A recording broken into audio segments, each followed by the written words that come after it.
Hello everyone, तर स्वागत आहे तुमचं नवीन व्हिडिओमध्ये। खूप दिवसांनी तुमचं माझ्या चॅनलवर स्वागत आहे। थोडे दिवस गॅप गेल्या होत्या काही गोष्टींसाठी, सो आता पुन्हा सुरुवात केली आहे।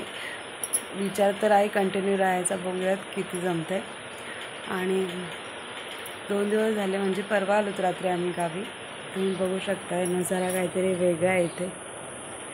खूप मस्त अशी सकाळ झालेली आहे, मस्त प्रसन्न वाटतं। पक्ष्यांच्या किलबिलाटात जर सकाळ होत असेल तर कोणाला आवडणार नाही, मला तर खूप आवडतं।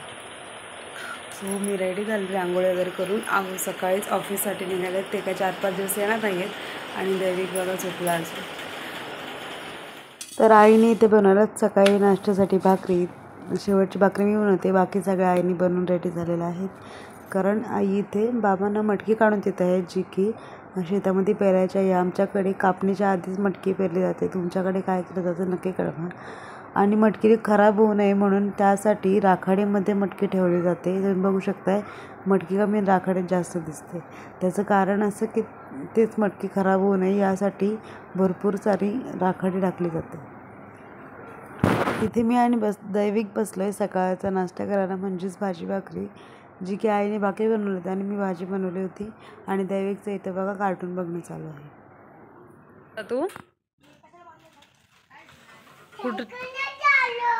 तू कुठं चालला?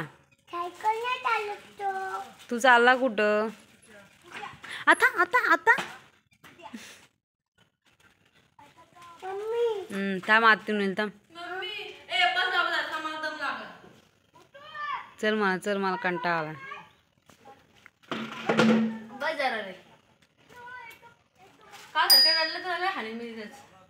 काल कुठं नेलेला? कधी? चप्पल घाल।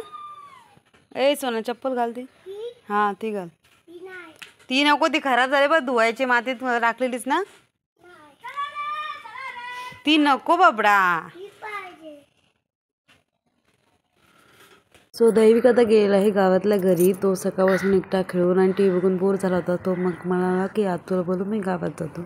सो आता तो गावात गेला, तुला पटापट सगळे कामावरून घेऊयात। Good evening. तर संध्याकाळ झालेला आहे आणि आज आहे बसवार। सो आम्ही आमच्या गाईची पूजा करतोय। सो बाबांनी तिचं पहिल्यांदा पाय धुतलेत आणि मग मी आरती केली आहे गाईची। मी किती घाबरते तुम्ही बघू शकताय, बिकॉज कधी या गोष्टीचा सामनाच करायला लागला नाही। आमच्या घरी होते बैल, पण ते आम्ही लहान असताना आम्हाला जेव्हा कळेपर्यंत ते विकले गेले होते। आणि त्यानंतर सासऱ्यानंतर इतका काही कॉन्टॅक्ट नाही आला गुरांची। सो खूप भीती वाटते, तिला असं वाटतं खायला जाणं, त्यामुळे ती आरतीच खायला बघत होती। त्यानंतर आईने सुद्धा छान पूजा केली आणि मस्तपैकी गायला नैवेद्य दाखवला। नैवेद्यामध्ये होता खीर, पुरी, पापड, वरण, भात, भाजी, अशा प्रकारचा छान नैवेद्य बनवला होता। आणि खूप छान अशी आम्ही पूजा केली गाईची आणि छान सेलिब्रेट केला वसुबारस।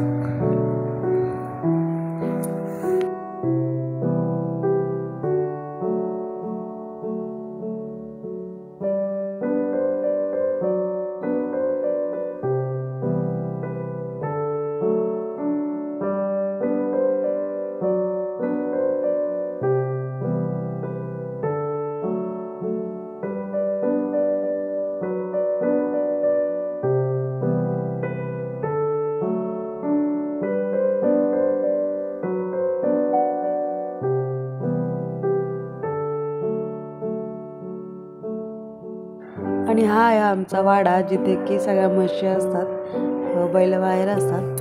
आणि या सगळ्या दूध देणाऱ्या म्हशी आहेत। ज्या दूध देत नाहीत त्या वरती डोंगरावर असतात। पावसाळा सुरू झाला की त्यांना डोंगरावर सोडून येतात।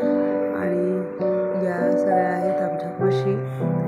बाबा यांची केअर करतात, म्हणजे सकाळ संध्याकाळ दूध काढण्यापासून सगळं वाड्याची साफसफाई आणि सगळं आई बाबा दोघं सुद्धा बघतात। आणि इकडे आहेत म्हशींची पिल्लं बेबी, त्यांना मला काय म्हणतात माहिती नाही। आणि ते व्हाईट जे तुम्हाला दिसलं ते आहे, आपण ज्या गाईची पूजा केली तिचं आहे वासरू। डोळे बघ त्याचे कसे आहेत, आंबाचे डोळे बघ कसे बघते। आंबा दाखव, इकडं बघ, आंबा कशी बघते, अशी बघते। अजून हात फटाके वाजवतो मग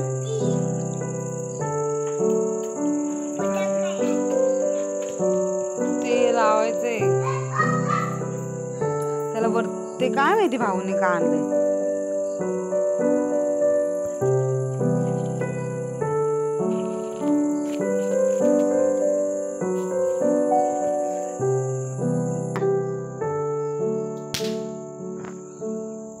टाक एक एक टाक एक एक.